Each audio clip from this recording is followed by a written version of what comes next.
ధార్మిక సదస్సు భజ గోవిందం భజ గోవిందం గోవిందం భజ మూఢమతే అని అద్వైత సంస్వామి వారిని కీర్తించారు. ఇక విశిష్ట చక్కెరక్కై వెంకట వరకు ఎన్నై విదిక్కిట్రియే చక్రాయుధాన్ని ధరించిన శ్రీ వెంకటేశ్వరుడే పురుషులు ఎందరూ మళవాల మామూలు ఎంతగా సేవించారో సుప్రభాతంలో మనం.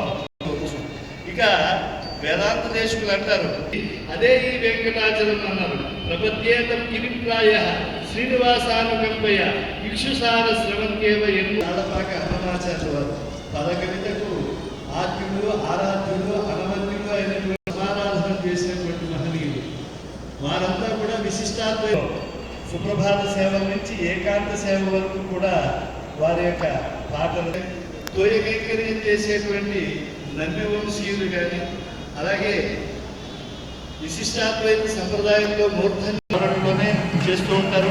ఇక అద్వైత పీఠాధీశ్వరులు ఇప్పుడు శివమయం చేయాలి అని చెప్పి విచ్చేసుకున్నారు. మంత్రశాస్త్ర పయోనిధి ఎంతో మందిని చక్కగా దీక్ష ఇచ్చారు.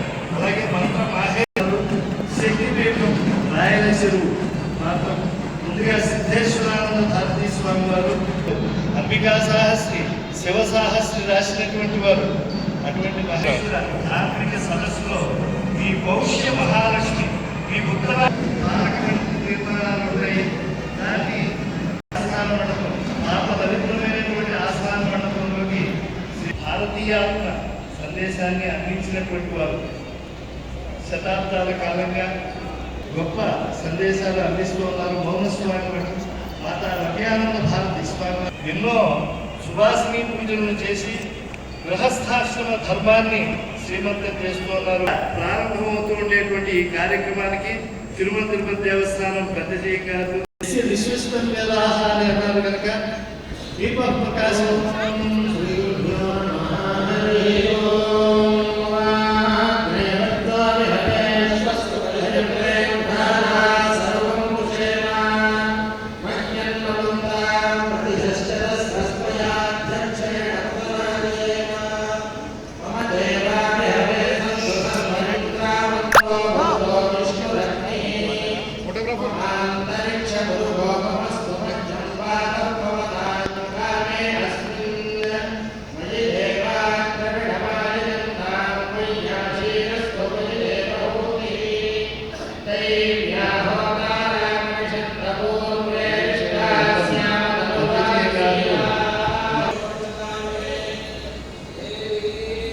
శ్రీనివాస స్వామి వారికి హారతి పలుకుతూ ఉన్నారు.